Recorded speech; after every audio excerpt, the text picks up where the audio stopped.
The movie starts with a boy named Brandon Burlsworth. One day, after being baptized, Brandon complained to his mother because people were calling him fat. His mother comforted him, telling him that God had a reason for making him the way he was and that he shouldn't take what others said seriously. She reminded him that only God knows what's best for him. Brandon had an older brother named Marty, who was 17 years older than him. One day, Marty got frustrated because Brandon spent most of his time on the couch, watching TV and eating snacks. For a 12-year-old boy, Brandon was bigger than most of the other boys his age.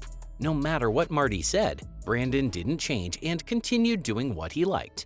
One day, while watching an American football game on TV, Brandon told his mom that he wanted to play football just like the players he saw. His mom, always supportive, encouraged him to follow his dreams, even if she wasn't sure whether he was serious or not. Brandon decided to join the school football team. Since it was his first time playing and he didn't know the rules, he messed up during the game. The coach scolded him and his family was ridiculed by the other spectators.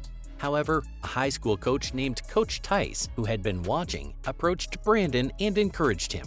He told Brandon that if he truly wanted to improve, he needed to be the first one to arrive at practice and the last one to leave. After that practice, Brandon was picked up by his father because he was going to stay with him for the night. Brandon's parents had been separated for a long time because his mother couldn't stand his father's alcoholism.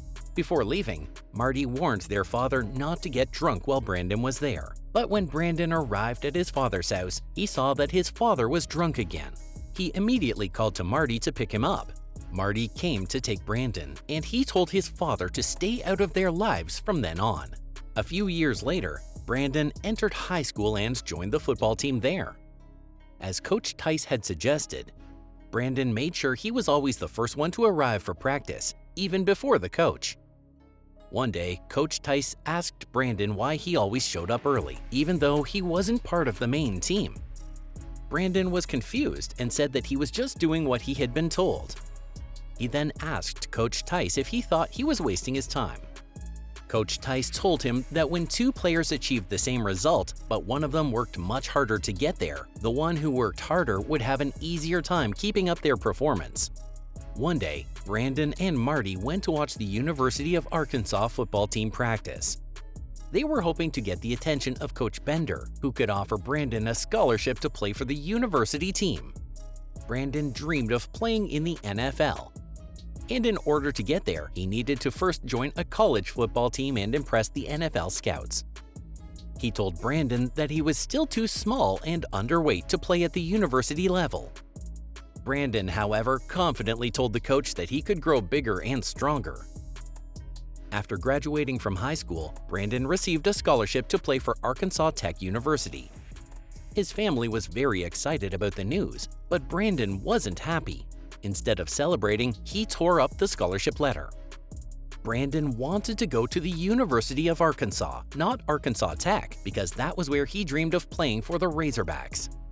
Marty tried to explain that Brandon shouldn't pass up the opportunity for a free college education. But Brandon refused to go to Arkansas Tech.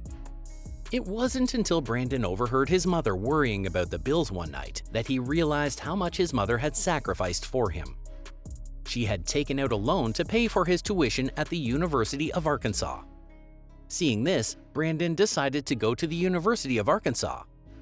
When he arrived at his dream school, Brandon faced a lot of challenges. He was still overweight and became the subject of ridicule from his new teammates. Coach Bender had told him he might not play as a starter and he was only allowed to help train the scholarship players. Brandon still had the chance to earn a scholarship, but his performance in training was poor and the other players made fun of him for his weight and lack of skill. But despite these challenges, Brandon kept working hard. Every day, he trained first and stayed longer than the other players. Slowly, his weight started to drop and his playing skills improved. Over time, the teammates who had made fun of him started to respect him for his dedication. One night, after a game, Brandon's teammates invited him to a bar. They ordered drinks for him, even though they knew Brandon didn't drink alcohol. After Brandon realized it was all a prank, he felt hurt and left the bar. But feeling guilty, his friends joined him in running in the pouring rain to make up for the prank. As the season went on, Brandon's hard work paid off. Coach Bender was impressed by his progress and awarded him a full scholarship to the University of Arkansas. Brandon's family was overjoyed. Later, during a game against Florida, Brandon began to have trouble seeing. He learned that he needed glasses, and his teammates laughed at how he looked with them on. A few days later, Brandon received the news that his father had been hospitalized with lung cancer. Despite the challenges, Brandon continued his training. But Coach Bender suggested that he visit his father first. Brandon and Marty went to the hospital, but sadly, their father passed away shortly afterward. That season, the Arkansas Razorbacks were struggling, and they decided to change coaches. Brandon, now in his final year, was determined to make it to the NFL. Coach Bender told him that very few college players make it to the NFL, and that only those who play for winning teams get noticed. Brandon believed that if he kept working hard, he would get the chance to prove himself. In his final year with the Razorbacks, Brandon trained his teammates, showing them the same dedication that had helped him improve. His leadership had a big impact, and the team began to win game after game. They eventually faced the best team in the country at that time, but during the crucial game, Brandon accidentally tripped a teammate who was carrying the ball. Because of this mistake, the Razorbacks lost the ball and ultimately lost the game. Brandon felt guilty, but his teammate told him it wasn't his fault. After the game, Brandon found out that he had won the prestigious All-America Award. This meant that he could be recruited to the NFL. The Indianapolis Colts immediately drafted him, and Brandon was about to live his dream. But just as his life was taking off, tragedy struck. At the age of 22, Brandon died in a car accident before he could fully enjoy his success.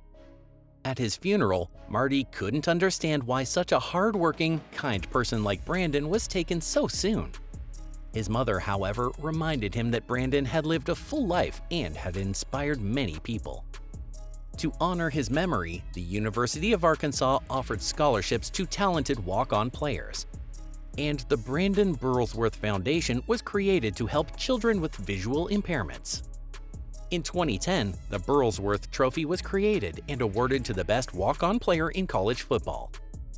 Brandon's legacy lives on through his foundation, and his locker at the University of Arkansas is still kept as a reminder of his incredible journey and his impact on others.